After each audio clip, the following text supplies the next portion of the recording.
Oy, good morning, good afternoon at saka good evening sa inyo lahat dyan. Magluto tayo ulit naman ng isang ulam. Ulam na naman ano. Ano to, gutom? Ulam na naman. Ang lulutuin natin ngayon ay isang ano ba tawag nito? Luto tayo ng hindi ko alam kung anong exact na term nito. Pagprituhin natin siya ang itong isang salted pork. Yan, salted pork ito. Yan, salted pork. Salted pork. So, hiwa-hiwain natin siya ng maliit lang, pahaba, maliit na mahaba. Tapos, gawin natin dito, natin muna, hugasan muna natin kasi baka san-san to nilapag, ano? Hugasan muna natin. And then, hindi mo na kailangan na lagyan ng ano-ano pa. Ang gagawin mo lang nito, parang marinated na kasi to siya eh. Kaya tinatawag silang pork salted pork. So, ang gagawin lang natin ito, hugasan, tapos ilagay natin sa kasirola.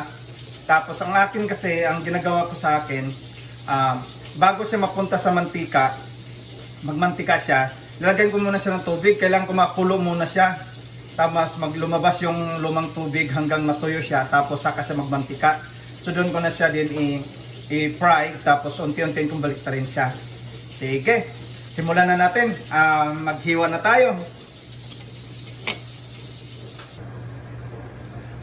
Ayan, so kinat na natin, hindi natin pa nakita kung paano natin kinat kasi minsan ma-art tayo. So ganito lang. So ito yung tinatawag na salted pork, no? So pwede mo tong parang ang iba ang ginagawa nila ay parang crispy pata or lechon kawali ang ginagawa dito. Pero sa akin naman ginagawa ko siya fried, no? Pina-fried ko lang siya nito. No? So, ang gagawin ko nito, ginihiwa-hiwa ko ng ganito, no? Tapos, maglagay tayo ng ganitong tubig lang. So, bago mo siya pa ipreprituhin, siyempre kailangan mo muna siyang pakuluin.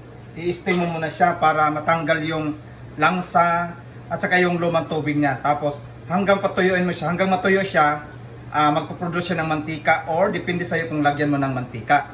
No? So, after nun, kapag na kulay brown na yung unang mong nilapag, siyempre baliktarin mo siya hanggang magiging crispy siya, no?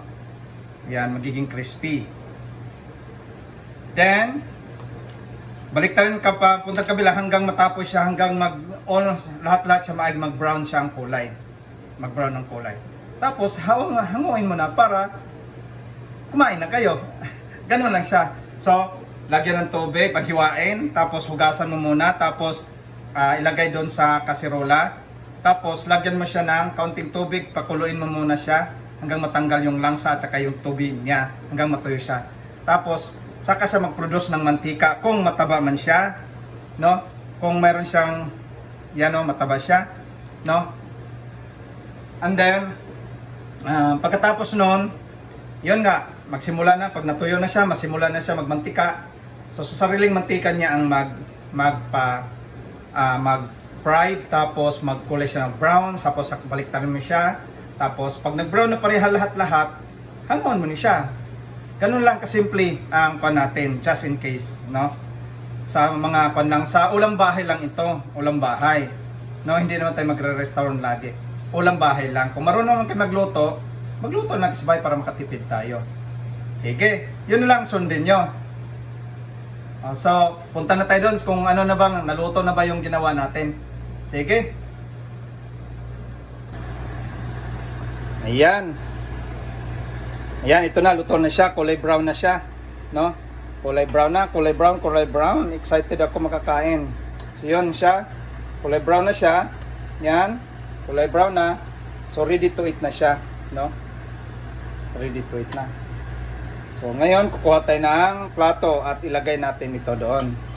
Sige. So ka-explorer, ito na po yung ating finished product. So nilagyan ko na din ng kaunting lang, decoration lang para siyempre presentation, di ba? Sabi nila. So ito na po siya. Ayan. Ayan.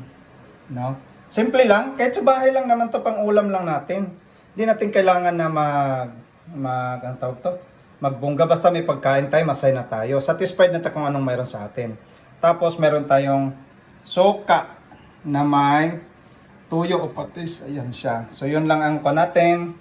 So thank you so much sa inyong pagsubaybay. Ayun, ka-explorer. Since naluto na, at bago pumasok, kumain muna para may laman ang tiyan.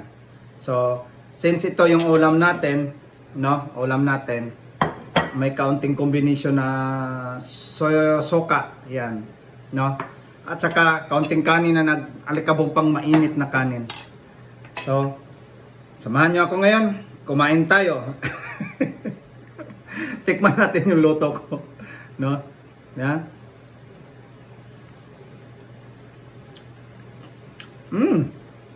Sarap siya. Yan, masarap. Yan, so masarap lalo pag kinakamay.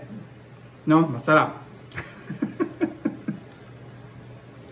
Kayo dyan, baka mayroon naman kayong mga ibang mga ulam dyan na pwede nyong recycle, lutuin. Alam nyo, pag lutong bahay, masarap kumain talaga. No? Saka, kung ano lang ang mayroon dito, yun ang niluluto ko. Kasi mas gusto ko, naghahanap ako ng bagong luto bagong luto. So, sige, manood lang kayo at sundan nyo pa ang iba kong mga gagawing video. Si PKM The Explorer ay hindi lang siya pangsayaw, nagbibisita sa ibang mga places, kundi marunong din ako magluto, no? Kung hindi nyo lang alam, no? Okay, sige. Bye-bye, kakain lang ako. Ayun, so nakita nyo na yung ginawa kong salted pork, no? Yun ang pinakita ko sa inyo na resulta, na brown na siya. So, ready to eat na. So, ganun lang. Pag nasa bahay tayo, be creative tayo. At saka, kung ano ang mayroon tayo, maging satisfied tayo kung anong mayroon natin.